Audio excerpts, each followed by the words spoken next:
العالمين والصلاة والسلام على رسول الله وعلى آله وصحبه أجمعين ومن تبعهم بإحسان إلى يوم الدين.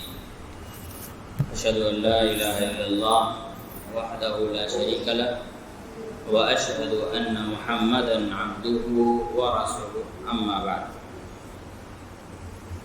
140 نمبر کا یہاں لکھا گیا کہ الایمان واحد و اہلہ فیہ سواء. ایمان ایک ہے اور مومن سب برابر ہیں، لیکن یہ بات صحیح اور درست نہیں ہے. ہر مومن برابر نہیں ہے، اس لیے کہ اللہ رب العالمین نے خود مومن سے متعلق اس بات کا ذکر کیا کہ مومن سب کے سب برابر نہیں ہیں، بلکہ بعض لوگ ایمان کے اونچے درجے پر ہیں، بعض لوگ اس سے کم درجے پر ہیں، اور بعض لوگ اس سے بھی کم درجے پر ہیں. اور یہ عمل اور عقیدے کی بنیاد پر ہے. کتنا زیادہ آدمی ایمان پر قائم ہوگا، اللہ کی عبادت کرے گا، اطاعت و فرمانبرداری کرے گا، وہ ایمان کے اتنے اونچے مقام پر ہوگا. اور آدمی جتنا زیادہ ایمان سے دور ہوگا، عمل میں کمی ہوگی، اتنا زیادہ اس کا ایمان گھٹے گا. چنانچہ اللہ رب العالمین نے سورہ فاطر میں اس بات کا ذکر کیا کہ ثم اورثنا الکتاب الذین اصطفینا من عبادنا. پھر ہم نے اس کتاب کا وارث بنایا ان لوگوں کو جن کو ہم نے اپنے بندوں میں سے منتخب کر لیا. فمنہم ظالم لنفسہ، ان میں سے کچھ لوگ ایسے ہیں جو اپنے آپ پر ظلم کرنے والے لوگ ہیں. وَمِنْهُمْ مُقْتَصِدٌ، اور ان میں سے کچھ لوگ ایسے ہیں جو درمیانہ روی اختیار کرتے ہیں. وَمِنْهُمْ سَابِقٌ بِالْخَيْرَاتِ، اور ان میں سے بعض لوگ ایسے ہیں جو نیکیوں میں آگے بڑھنے والے لوگ ہیں بِإِذْنِ اللَّهِ، اللہ رب العالمین کی اجازت سے. تو اس آیت میں اللہ رب العالمین نے مومنوں کا 3 کیٹیگری بیان کیا، 3 درجات بیان کیے. پہلی چیز کیا بتائی؟ فَمِنْهُمْ ظَالِمٌ لِنَفْسِهِ، ان میں سے بعض لوگ ایسے ہیں جو گنہگار ہیں، یعنی مومن ہیں، مسلمان ہیں، کلمہ پڑھنے والے لوگ ہیں، لیکن وہ گنہگار ہیں. يَرْتَكِبُونَ الْمَعْصِيَةِ دُونَ الشِّرْكِ، وہ گناہ کا ارتکاب کرتے ہیں شرک کے علاوہ. گناہ کا ارتکاب کرتے ہیں شرک کے علاوہ. وہ گناہوں کا ارتکاب کرتے ہیں لیکن شرک نہیں کرتے. اس لیے شرک کریں گے تو مسلمان نہیں رہ جائیں گے. مسلمان ہیں لیکن وہ گنہگار ہیں. مثال کے طور پر آدمی بہت ساری چیزیں اپنی زندگی میں کرتا ہے، کبھی جھوٹ بول دیا، کبھی نماز چھوٹ گئی ہے نا، اسی طرح سے کبھی کھانے پینے میں بے احتیاطی برت دیا، کوئی ایسے آدمی ہے جو حرام کھا لیا، تو اس سے آدمی گنہگار ہوتا ہے، کافر و مشرک نہیں ہوتا. تو فَمِنْهُمْ ظَالِمٌ لِنَفْسِهِ، سورہ فاطر میں اللہ تعالیٰ نے فرمایا کہ کچھ لوگ ایسے ہیں مومن ہیں لیکن وہ کیا ہیں؟ اپنے نفس پر ظلم کرنے والے لوگ ہیں. وہ گناہوں کا ارتکاب کرتے ہیں لیکن شرک نہیں کرتے. وَمِنْهُمْ مُقْتَصِدٌ، اور ان میں سے بعض لوگ ایسے ہیں جو درمیانہ راستہ اختیار کرتے ہیں، مطلب حرام چیزوں سے پرہیز کرتے ہیں، واجبات پر عمل کرتے ہیں، اور جتنی استطاعت اور طاقت ہوتی ہے وہ سنتوں پر یعنی نوافل کا اہتمام کرتے ہیں. حرام اپناتے نہیں ہیں، واجب کو چھوڑتے نہیں ہیں، اور جتنی طاقت ہوتی ہے ہلکی پھلکی نوافل کا اہتمام کرتے ہیں. یہ کون ہے؟ مومن ہو مقتصد، درمیانہ روی اختیار کرنے والے لوگ ہیں. مثال کے طور پر کوئی آدمی حرام چیز نہیں کھاتا ہے، حرام کام نہیں کرتا ہے، اسی طرح سے دیگر جو چیزیں واجب ہیں اسلام میں ان چیزوں کی پابندی کرتا ہے، اور ہلکی پھلکی نوافل کا اہتمام کرتا ہے. تو آدمی اگر نوافل کا اہتمام نہ بھی کرے لیکن واجبات پر مکمل طور پر عمل کرتا ہے تو آدمی کیا ہے؟ مقتصد، درمیانہ راستہ اختیار کرنے والا ہے. وَمِنْهُمْ سَابِقٌ بِالْخَيْرَاتِ، اور کچھ لوگ ایسے ہیں جو نیکیوں میں آگے بڑھ جانے والے لوگ ہیں. یہ کون لوگ ہیں؟ واجبات پر عمل کرتے ہیں، حرام چیزوں کو چھوڑ دیتے ہیں، اور سنتوں نوافلوں کا کثرت سے اہتمام کرتے ہیں اور بہت ساری حلال چیزوں کو اولا کے خلاف ہونے کی وجہ سے چھوڑ دیتے ہیں۔ اولا کے خلاف کا مطلب ہوتا ہے دو چیزیں ہیں، دونوں جائز ہیں، ایک بہتر ہے اور ایک کم بہتر ہے، تو جو بہتر ہوتا ہے اس کو اولا کہا جاتا ہے عربی زبان میں، زیادہ اچھا، تو زیادہ اچھا کو اپناتے ہیں اور جو زیادہ اچھا سے نیچے کیٹیگری میں چلا جاتا ہے اس سے بھی پرہیز کرتے ہیں تاکہ ان مشکوک چیزوں کے چکر میں حرام میں ملوث نہ ہو جائیں۔ تو یہ وہ لوگ ہیں وَمِنْهُمْ سَابِقٌ بِالْخَيْرَاتِ يَجْتَنِبُونَ الْمَعَاصِي وَيَهْتَمُّونَ بِأَوَامِرِ اللَّهِ وَرَسُولِهِ صلی اللہ علیہ وسلم وَيَجْتَنِبُونَ الْمُسْتَحَبَّاتِ أَيْضًا صَدًّا لِذَرِيعَةِ الْبَابِ، وہ اجتناب کرتے ہیں، حلال چیزوں کو بھی چھوڑ دیتے ہیں کبھی کبھی صرف اور صرف گناہوں سے بچنے کے ڈر سے۔ مثال کے طور پر اللہ کے رسول صلی اللہ علیہ وسلم نے فرمایا کچھ چیزیں ان الحلال بین والحرام بین، حلال واضح ہے، حرام واضح ہے، وبینہما امور مشتبہات، بیچ میں کچھ چیزیں ڈاؤٹ فل ہیں، ہے نا؟ فمن اتقى من الشبہات فقد استبرأ لدینہ وعرضہ، اللہ کے رسول صلی اللہ علیہ وسلم فرماتے ہیں جو ان مشکوک چیزوں سے، حرام کلیئر نہیں ہے لیکن مشکوک ہے، ان چیزوں سے بچ گیا، اس نے اپنی عزت اور ایمان کو بچا لیا، اپنے دین کو بچا لیا۔ ومن وقع فی الشبہات وقع فی الحرام، اور جو بھی مشکوک چیزوں میں پڑے گا وہ حرام میں ملوث ہو جائے گا، جو بھی مشکوک چیزوں میں پڑے گا وہ حرام میں ملوث ہو جائے گا۔ اس چرواہے کی طرح یرا حول الحما یوشک ان یقع علیہ، جو دوسرے کی کھیتی کے پاس جانور چراتا ہے تو قریب ہے کہ اس کا جانور ادھر گھاس چرتے چرتے دوسرے کے کھیت میں منہ ڈال دے۔ تو اللہ کے رسول صلی اللہ علیہ وسلم نے یہاں فرمایا کہ حرام نہ ہونے کے باوجود بھی بہت سی چیزیں ڈاؤٹ فل ہیں تو اس سے انسان پرہیز کرے۔ ہمارے یہاں کیا ہوتا ہے، آدمی حلال کو تو اپنا لیا، حرام کو تو چھوڑنے کو تیار نہیں ہے، اور ڈاؤٹ فل کو یہ کہہ کر کے خوب اطمینان سے اپنا رہا ہے کہ یہ حرام تو نہیں ہے۔ جو ڈاؤٹ فل چیزیں ہیں اس کو اس لیے اپنا رہا ہے یہ سوچ کر کے وہ حرام تو نہیں ہے نا۔ مثال کے طور پر ایک آدمی ہے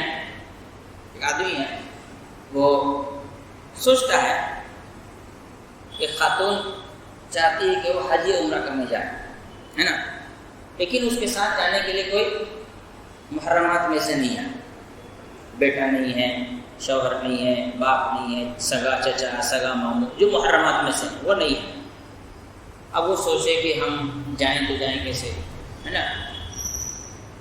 تو اب کیسے کا مسئلہ پوچھیں گے، یہاں پوچھا، یہاں پوچھا، یہاں پوچھا، یہاں پوچھا، سب جگہ سے بولا نہیں جا سکتی، نہیں جا سکتی، نہیں جا سکتی، نہیں جا سکتی۔ ایک جگہ مسئلہ پوچھنے گیا تو انہوں نے کہا کہ دیکھیے بعض علماء اس طرح کہتے ہیں، کیا کہتے ہیں؟ بعض علماء اس طرح کہتے ہیں کہ عورت اگر ایجڈ ہو، یعنی عمر کا ایک لمبا گزر جائے اور عورتوں کی جماعت کے ساتھ جا رہی ہو تو گنجائش بنتی ہے بس اسی کو بنا دیں۔ کیوں؟ بعض کہتے ہیں، وہ صحیح کہتے ہیں غلط کہتے ہیں پر وہ نہیں کہتے ہیں نا، بس فوراً اس کو اپنا لیں۔ بھلے اس کے مقابلے میں 10 لوگ صاف کہتے ہیں کہ نہیں جا سکتی، جانا حرام ہے، کوئی پرواہ نہیں ہوگی، ہے نا؟ تو سابقون بالخیرات، نیکیوں میں آگے بڑھ جاتے ہیں۔ نیکی میں آگے بڑھنے کا طریقہ یہی ہے کہ آدمی بسا اوقات حلال چیزوں سے بھی اس لیے پرہیز کرے تاکہ اس کے حرام میں داخل ہونے کا دروازہ ہی بند ہو جائے۔ حلال چیزوں سے اس لیے پرہیز کرے تاکہ حرام میں داخل ہونے کا دروازہ بند ہو جائے۔ ابھی دیکھیں گے کرپٹو کرنسی کی بات جو آتی ہے، بہت سارے علماء نے تو کلیئر حرام کہہ دیا ہے، بہت سارے علماء نے کلیئر کہہ دیا کہ کرپٹو کرنسی حرام ہے نا۔ بٹ کوائن وغیرہ جو چل رہا تھا وہ سب کے بارے میں کتنے دن پہلے شروع ہوا، یہ سب لاک ڈاؤن کے بعد یہ ساری مصیبت آئی۔ کچھ لوگ پوچھے، میں نے کہا ابھی تو کوئی کلیئر پتہ نہیں ہے، ڈاؤٹ فل ہے بھائی، چھوڑ دو خواہ 4 پیسے کے لیے کیوں تم حرام میں پڑنے جا رہے ہو۔ میں نے کلیئر حرام نہیں ہے نا، جب تک کلیئر حرام نہیں ہوتا تب تک تو چھوٹ ہے، ابھی اپنا رہا۔ اللہ رب العالمین نے ایسے لوگوں کی تعریف کی ہے، وَمِنْهُمْ سَابِقٌ بِالْخَيْرَاتِ، جو مشکوک تو چھوڑ دیجیے، حلال چیزوں کو بھی اس لیے چھوڑ دیتے ہیں تاکہ وہ حرام میں ملوث نہ ہو۔ حرام میں ملوث ہونے کے ڈر سے حلال چیزوں کو بھی چھوڑ دیتے ہیں۔ دو بھائی میں جھگڑا ہوا، فیصلہ ہی نہیں ہو پا رہا کہ اس کا حقدار کون ہے۔ اب ایک بھائی صرف اس وجہ سے اپنا حق چھوڑ دے کہ مجھے جہنم نہیں لینا ہے، اگر میں لے لیتا ہوں اور اللہ نہ کرے میں غلط ثابت ہو تو میں گنہگار ہو جاؤں گا، ہے نا، اس لیے میں چھوڑ دیا۔ تو یہ ہے سابقون بالخیرات، نیکی میں آگے بڑھنے والے۔ تو اللہ رب العالمین نے خود قرآن مجید میں مومنوں کے الگ الگ کیٹیگریز بیان کی ہیں کہ مومن سب برابر نہیں ہیں۔ ہر آدمی، ہر مومن کو دو قسم کے مومن کو برابر نہ تصور کرے۔ دو مسلمان برابر نہیں ہیں، سب کے اپنے عبادات، اپنے عقیدے کی بنیاد پر اللہ کا یہاں درجہ کسی کا بلند ہے، کسی کا کم ہے۔ اب اس چیز میں ایک چیز کو اور سمجھنے کی ضرورت ہے کہ مومن کے درجات کی جو بندی ہے اللہ کے ہاں، اس میں ایک چیز کو یاد رکھنا چاہیے، درجات میں کمی اور زیادتی کے اسباب کیا ہوتے ہیں؟ عبادت، نیکی اور گناہ۔ آدمی جس لیول کا گناہ کرے گا اس اعتبار سے وہ اللہ سے دور ہوگا۔ ہمارے سماج اور معاشرے میں کیا ہے، گناہوں کو ناپنے کا تھرمامیٹر الٹا ہو گیا ہے۔ مومنوں کے یہاں، مسلمانوں کے یہاں، ہمارے سماج میں گناہوں کو ناپنے کا تھرمامیٹر الٹا ہو گیا ہے۔ اس کا نتیجہ یہ ہوا کہ بڑے گناہوں کو چھوٹا اور چھوٹے گناہوں کو بڑا سمجھا جانے لگا۔ بڑے گناہوں کو چھوٹا اور چھوٹے گناہوں کو بڑا سمجھا جانے لگا۔ ہم نے گناہوں کو کیٹیگرائز کیا ہے اپنے سماج اور ماحول کے اعتبار سے۔ اب کتنے سارے لوگوں کو آپ دیکھیں گے کہتے ہیں جی کہ وہابی مسجد میں جاؤ، سب بدتمیز لوگ ہیں، سب کا دیکھو سر کھلا ہوا ہے، سب ننگے سے نماز پڑھ رہے ہیں۔ اپنا جو ایئرپورٹ کا رن وے بنا رکھا ہے کسی کو فرق نہیں پڑ رہا ہے۔ کیوں؟ ہم نے اپنے سماج کے اعتبار سے یہ طے کر لیا کہ کون سی چیز اچھی ہے، کون سی چیز بری ہے۔ جبکہ داڑھی کے مقابلے میں ٹوپی کے ویلیو کچھ نہیں ہے، کچھ نہیں اس کا ویلیو دنیا میں کوئی ثابت ہی نہیں کر سکتا کہ داڑھی کے مقابلے میں بھی اس کی کوئی اہمیت ہو۔ ان کو فرق نہیں پڑتا، ان کو ٹوپی ضرور نظر آتی ہے، اپنا جو ایئرپورٹ بنا رکھا ہے ایئرپورٹ کا رن وے، اس کو فرق نہیں پڑتا۔ یہی ہمارے سماج کا حصہ ہے۔ کوئی آدمی اگر زانی ہو تو اس کو بیٹی کوئی نہیں دے گا۔ زانی ہے، طائف خانہ میں جاتا ہوا پکڑا گیا تھا، پولیس والے پکڑ کے لائے تھے گھسیٹ کر کے، نہیں دیں گے بیٹی۔ اور تعویذ باندھنے والے کو ٹھیک دے رہا ہے، جبکہ تعویذ باندھنا زنا سے بڑا گناہ ہے۔ تعویذ باندھنا زنا سے بڑا گناہ ہے، لیکن تعویذ باندھنے والا کا آدمی بیٹی دے دے گا۔ کوئی اگر زنا کے اڈے میں پکڑا گیا تو اسے کوئی بیٹی نہیں دے گا۔ کیوں؟ اس لیے کہ ہم نے ہمارے حساب سے گناہوں کو چھوٹا بڑا کیا۔ تو انسان اللہ کے قریب اور اللہ سے دور ہوتا ہے اللہ رب العالمین کے فرمان کے حساب سے۔ کون سا گناہ بڑا ہے، کون سا چھوٹا ہے، اس کے اعتبار سے، ہے نا۔ زانی اگر زناکار ہے اور بنا توبہ کیے مر جائے تو اس کی دو حالت ہوگی، یا تو جہنم سے سزا بھگت کے جنت جائے گا، یا اللہ چاہے تو معاف کر کے جنت میں ڈال دے گا۔ لیکن جہنم سے سزا بھگت کے جائے گا تو چھوٹی بات نہیں ہے۔ آدمی یہ نہ سوچے کہ چلو جہنم سے سزا بھگت کے جنت میں جانے ہی ملے گا تو کوئی بات نہیں، چھوٹ مل گئی، نہیں۔ جہنم سے سزا بھگت کے جائے گا یا تو اللہ چاہے تو معاف کرے گا، اللہ کی مرضی۔ لیکن مشرک کبھی بھی جنت نہیں جائے گا، یہ اللہ نے پہلے ہی ڈیسائیڈ کر دیا۔ پھر ہمارے یہاں تو ایسا نہیں ہے۔ شرابی اگر کوئی ہے کہ بھائی فلاں آدمی شرابی ہے تو آدمی اس وقت وہاں بیٹھنا کم کر دے گا، شراب پیتا ہے، اس کے منہ سے بدبو آتی ہے نا۔ لیکن کوئی کسی مشرک سے تعویذ باندھنے والے سے، نبی کے وسیلے سے دعا کرنے والے سے رشتہ توڑا؟ ٹھیک ہے بھائی، اخلاق سے سمجھائیے۔ تو شرابی کے لیے اخلاق کہا گیا، زانی کے لیے اخلاق نہیں ہے، شرابی کے لیے اخلاق نہیں ہے، مشرک کے لیے اخلاق سب کے پاس ہے۔ اسی لیے اس بات کو سمجھیں، ہم اپنے حساب سے گناہ کو چھوٹا بڑا نہ سمجھیں، اللہ تعالیٰ نے جس حساب سے سزا متعین کیا اس حساب سے ہم گناہوں کو چھوٹا بڑا تصور کریں، اور اسی اعتبار سے انسان اللہ رب العالمین سے قریب، اللہ تعالیٰ سے دور ہوتا ہے۔ وَالتَّفَاضُلُ بَيْنَهُمْ بِالْخَشِيَّةِ وَالتُّقَىٰ وَمُخَالِفَةِ الْيَهُودِ وَمُلَازِمَةِ الْأَوْلَىٰ۔ اور انسان کے اندر 141واں پوائنٹ بتایا گیا، جتنا اللہ کی خشیت ہوگی، اللہ کا تقویٰ ہوگا، یہود و نصارہ کے طور طریقے کی مخالفت کرے گا اور بہتر سے بہتر اعمال کو انجام دے گا، آدمی اسی اعتبار سے اللہ کے نزدیک بڑا اور چھوٹا قرار پائے گا۔ 4 چیزیں ہیں، اللہ رب العالمین کا ڈر، اس کا خوف، خشیت اور تقویٰ۔ خشیت ہوگی، تقویٰ ہوگا، دونوں کو ایک ساتھ اس لیے بیان کیا۔ خشیت کا معنی ہوتا ہے اللہ کا ڈر، تقویٰ مطلب ہوتا ہے پرہیزگاری۔ ومخالفت الیہود، عادات و اطوار میں یہودیوں کی مخالفت ضروری ہے، بشرطے کہ وہ یہودی عمل ہو۔ ایسا نہیں ہے کہ کوئی کامن عمل کو ہم اس لیے چھوڑ دیں کہ بھئی یہود بھی کرتے ہیں تو یہود بھی کھانا کھاتے ہیں۔ یہود کی مخالفت کا مطلب ان کی دینی، ان کے مذہب کی جو پہچان ہے، ان کے دھارمک نشانی جو ہے، اس چیز کی مخالفت کرنا ہے۔ اور یہ بات بھی یاد رکھنی چاہیے کہ اگر یہودی ہمارے یعنی اسلام کی کوئی اچھائی کو اپناتا ہے تو پھر ہم ان کی مخالفت اچھائی کو نہیں چھوڑ دیں گے، جیسے ہمارے یہاں چل رہا ہے نا، دیکھو وہابی لوگ یہودی کی طرح سلام کرتا ہے، ایک ہاتھ سے مصافحہ، یہ تو انگریز لوگ کرتے ہیں۔ بھئی ایک ہاتھ سے مصافحہ کرنا نبی کا طریقہ ہے، صحابہ کا طریقہ ہے، سلف صالحین کا طریقہ، اسلام کا ہے۔ اب وہ لوگ اپنا لیں تو ہم کیا کریں؟ ان کی مخالفت میں ہم اپنا چھوڑ کے دوسرا طریقہ اپنا لیں، ہم لوگ 3 ہاتھ لگا دیں، 2 ہاتھ لگا دیں، ایسا تو نہیں ہوتا ہے نا۔ انہوں نے ہماری اچھائی اگر ایڈاپٹ کر لیا تو ہم اپنا کیوں چھوڑ دیں؟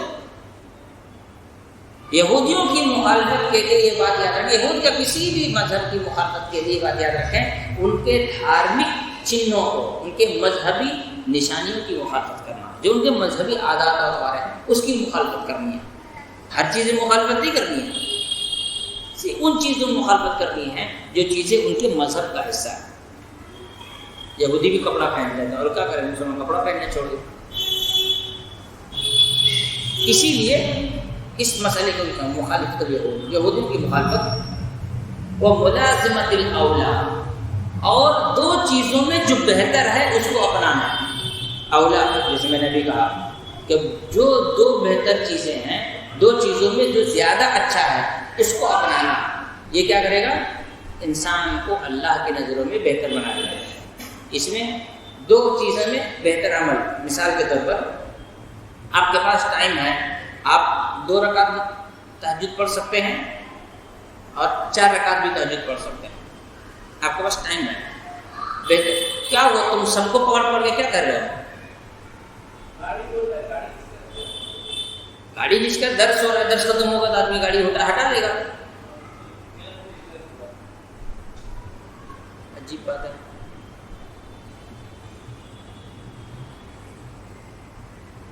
تو 2 انسان ہیں، اس کے پاس ٹائم ہے، وہ 4 رکعت بھی تہجد پڑھ سکتا ہے، 2 رکعت بھی پڑھ سکتا ہے، ٹھیک ہے۔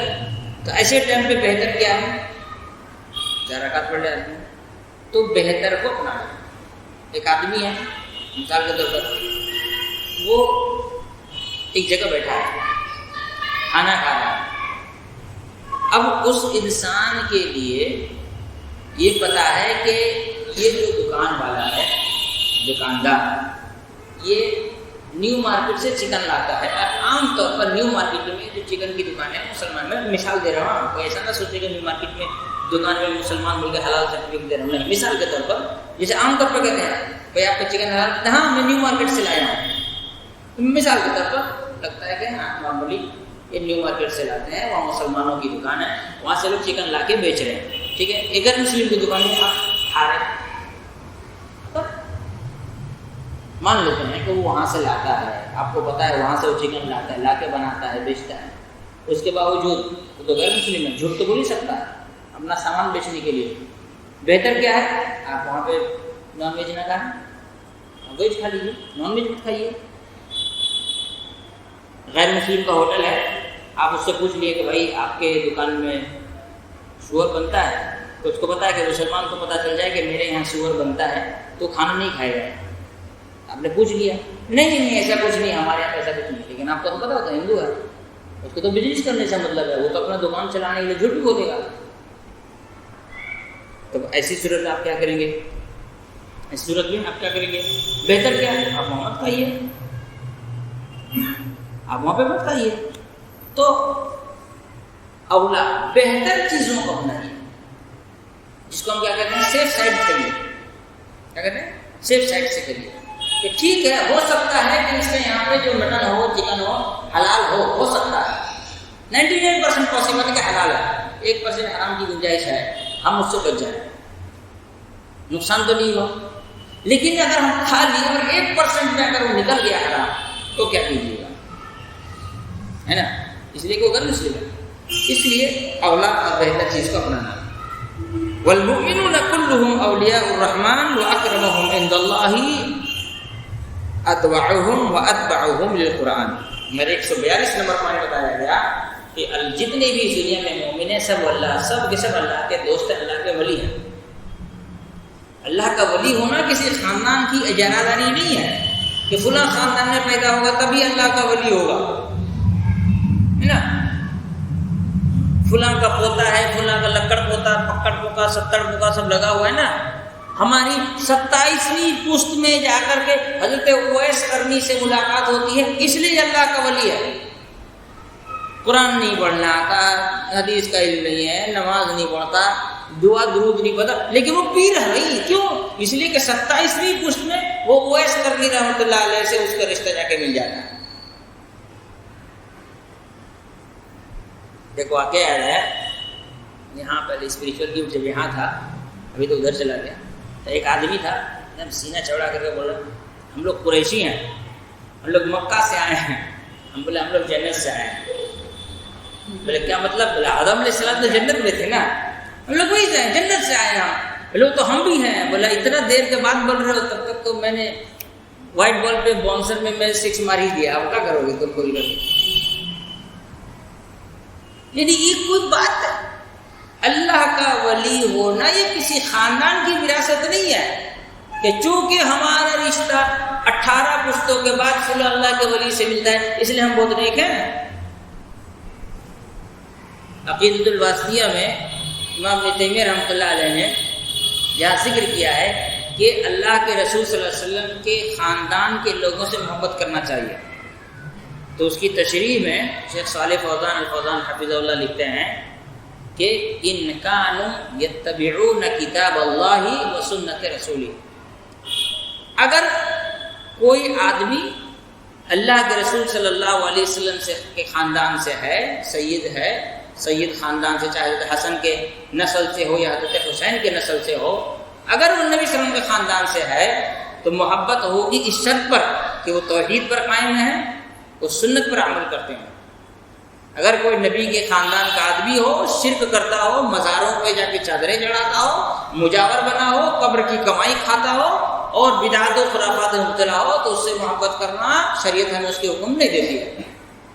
ان کانوا یتبعون کتاب اللہ و سنت رسولہ، اگر وہ اللہ کے کتاب یعنی قرآن مجید کی اور سنت صلی اللہ علیہ وسلم کی سنت کی اتباع کرتے ہیں تو ان سے محبت کرنا واجب ہے، ان کا خیال رکھنا واجب ہے، نہیں تو پھر نہیں۔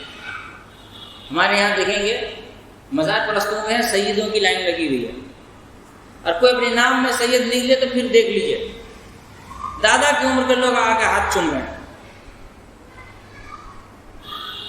تو المؤمنون کلهم اولیاء الرحمن، مومن سب اللہ کے ولی ہیں، جس کے یہاں بھی ایمان ہے، شرک نہیں ہے، بدعت نہیں ہے، وہ اللہ کا ولی ہے۔ میں سارے اللہ کے اللہ کے ولی ہیں، کیوں؟ ان کے یہاں پہ شرک نہیں ہے، بدعت نہیں ہے۔ اہل حدیثوں میں بھی گھس رہا ہے دھیرے دھیرے بدعت، رسم و رواج بہت زیادہ بڑھ گیا ہے، ان لوگوں کو اپنا نام بدل لینا چاہیے، اہل حدیث نہیں بولنا چاہیے۔ اہل حدیث کا مطلب یہ نہیں ہوتا کہ آدمی رسم رواج اور بدعات و خرافات میں اور شرکیات میں مبتلا ہے۔ آدمی شرک سے پاک ہو، بدعت سے پاک ہو، رسم و رواج سے پاک ہو تو اہل حدیث ہے، تو نہیں ہے۔ بھلے اس کا 18واں یا 50واں پوسٹ جا کے کسی صحابی سے بھی مل جائے، کچھ نہیں فرق پڑتا اس سے۔ المؤمنون کلهم اولیاء الرحمن، امام طحاوی رحمۃ اللہ علیہ کہتے ہیں، اور شیخ صالح فوزان کہتے ہیں ھذا صحیح، یہ جملہ بالکل درست ہے کہ جو آدمی توحید پر ہے وہ اللہ کا ولی ہے۔ محبت الہی کی سب سے پہلی اور بنیادی شرط کیا ہے؟ توحید پر قائم رہنا۔ جو اس آدمی کے یہاں پہ توحید نہیں ہے وہ کچھ بھی نہیں ہے اس کے یہاں۔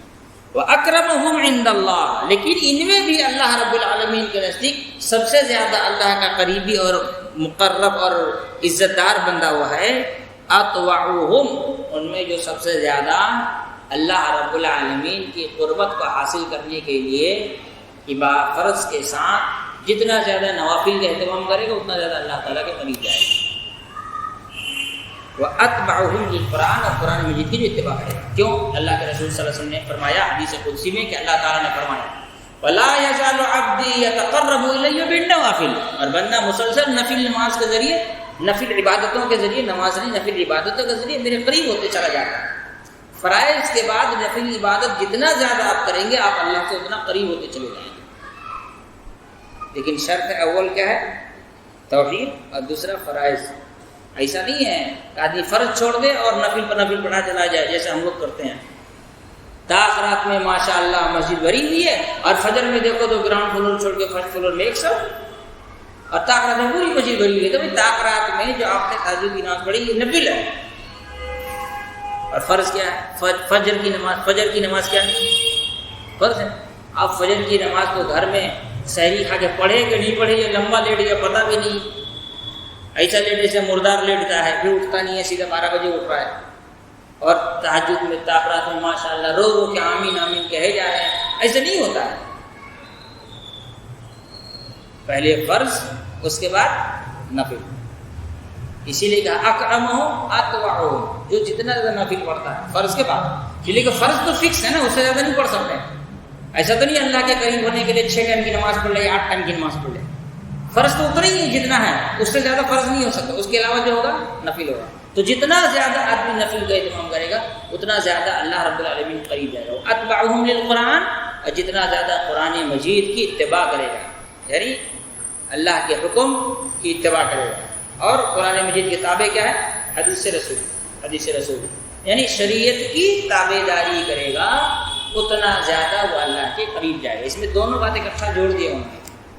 شریعت کی تابع داری، آپ کا خرید و فروخت، کاروبار، بول چال، پڑوسی کے حقوق، والدین کے حقوق، کسٹمر کے حقوق، غیر مسلموں کے حقوق، ہاں غیر مسلموں کے بھی حقوق ہیں، 6-7 حق ہیں ان کے، ہاں غیر مسلموں کے بھی حقوق ہیں، گنانے میں لمبا ٹائم چلا جائے گا، 2 جمعہ کم سے کم تو لگے گا وہی بیان کرنے میں غیر مسلموں کا حق کیا ہے اور شریعت نے متعین کیا ہے، کسی اور نے نہیں۔ قرآن میں اور حدیث میں اس کا ذکر ہے، غیر مسلموں کے حقوق، یہ ساری چیزیں شریعت کی تابع داری میں آ جاتی ہے۔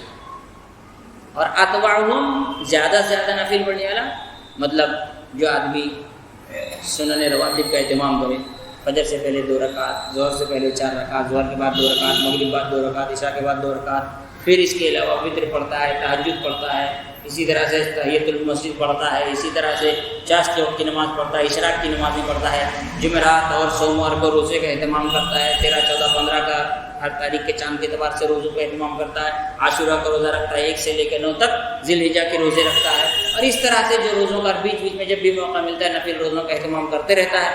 تو یہ ہے کیا؟ نفل عبادت۔ اسی طرح نفل صدقہ و خیرات جتنا زیادہ آدمی کرتا چلا جائے گا اتنا زیادہ اللہ کے قریب ہوتا چلا جائے گا۔